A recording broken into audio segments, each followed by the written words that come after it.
The first part of question 10 is fairly straightforward, and then the question seems to develop a little bit from there. So here we're told that the first two terms of a geometric sequence are u1 equals 4 and u2 equals 4.2, and we're asked to find the common ratio. Common ratio we can find by dividing any two consequent or consecutive terms in a geometric sequence. So here if we divide 4.2 by 4, we get the value of r equal to 1.05. Hence or otherwise find u to the 5. Well, the general formula for a geometric sequence is un equals u1r to the n minus 1. So we can substitute in here. u1 we know is 4.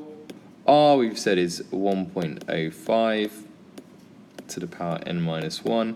And if we are trying to find u5 then is going to be 4 times 1.05 to the power 4, and that is going to give us an answer of 4.86. Part B then is a little bit sneaky, a little bit harder than the first part. So you probably got to the stage where you can see that if you've got two values here, v1 equals 0.05, v2 equals 0.25, we can see that v1 is going to equal a times 1 to the power k, and we know that that equals 0.05. And similarly, v2 equals a times 2 to the power k, and we know that that equals 0.25. Now you might think about rearranging for a and trying to solve, but actually, if you look at v1, we know that v1 equals 0.05, and we've got a times 1 to the power k equals 0.05. Now, concentrating on this, 1 to the power k is going to equal 1 for any value of k. Whatever value of k you substitute in here, that's going to equal 1. So we're left with the situation that a is going to equal, well, a times 1 is going to equal 0.05, so a is going to equal 0.05. So that's it's not immediately obvious, but that's how you're going to find the value of a. Once you've found the value of a, you can then substitute into v2. So we're going to have 0.05 times 2 to the power k is equal to 0.25. And then we're just going to solve this using logs. So we can say that 2 to the k is equal to 0.25 over 0.05, which is going to equal 5.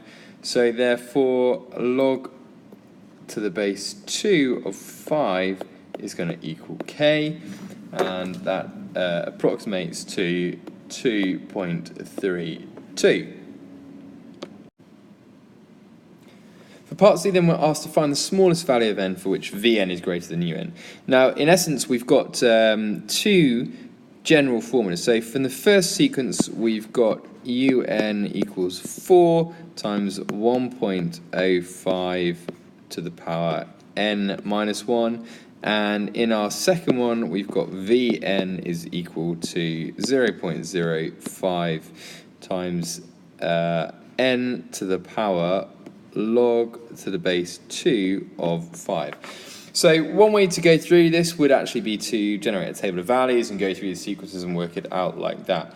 I think the more efficient way of doing this is actually just trying to solve it graphically.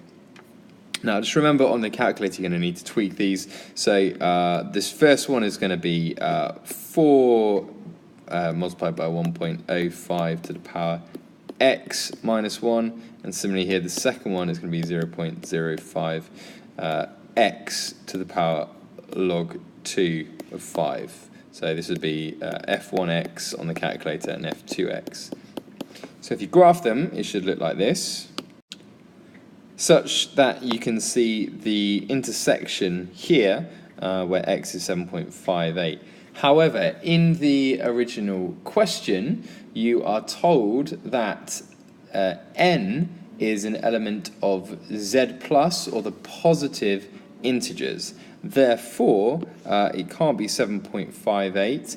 The smallest value which n could take would be the next positive integer. So therefore, n is going to take a value of 8.